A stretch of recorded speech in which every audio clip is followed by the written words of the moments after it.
I believe that the American government is sort of trapped by the Israelis. Jeffrey Epstein is one of their tools to trap them. And what do you think of Dershowitz's denial? Hold on a second. I want to give you an example.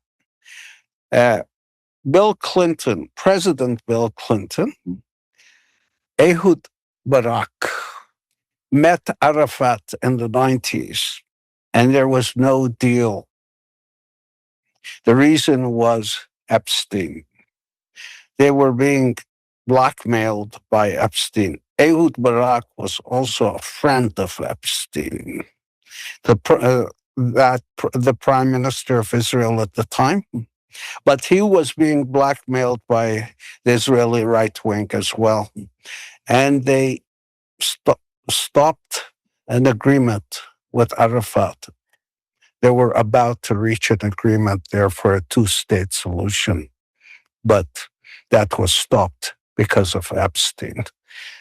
They were both being blackmailed by Epstein. And so Jeffrey Epstein, in a way, presumably being used as a tool by the Israelis, helped to change the course of history in this region I'm speaking to you from. Of course, a change thing. And they trapped a number of U.S. presidents by using Jeffrey Epstein.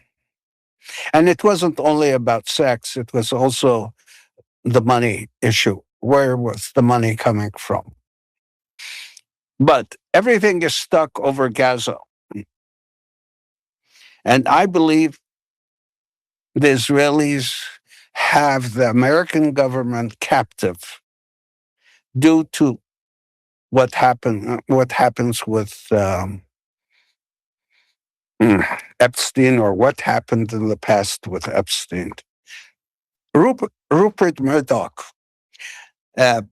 newspaper, Wall Street Journal, put out that card or something, a birthday card Trump sent to Epstein. Where do you think they got it from?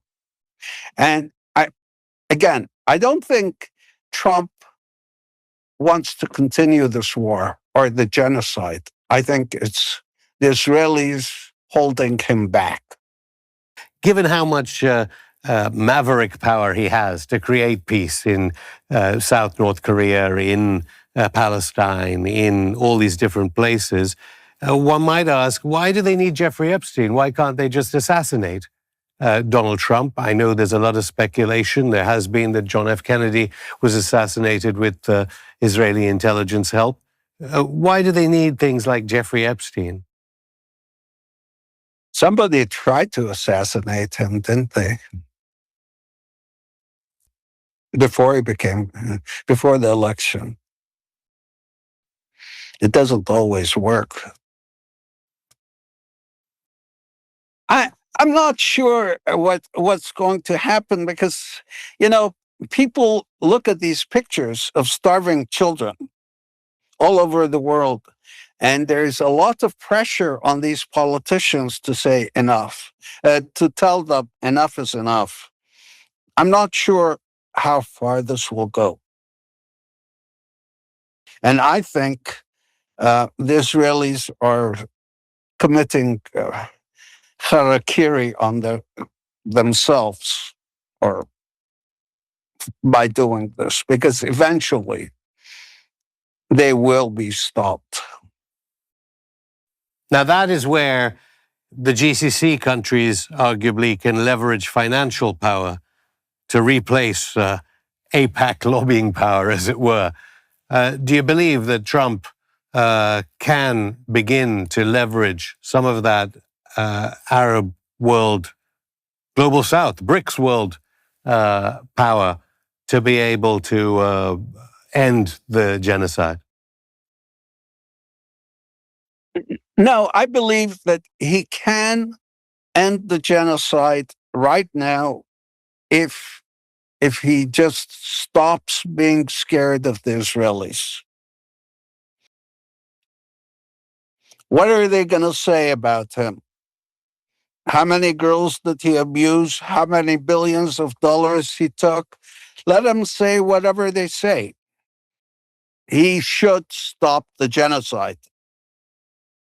Let them do whatever they want to do. Morality should take over.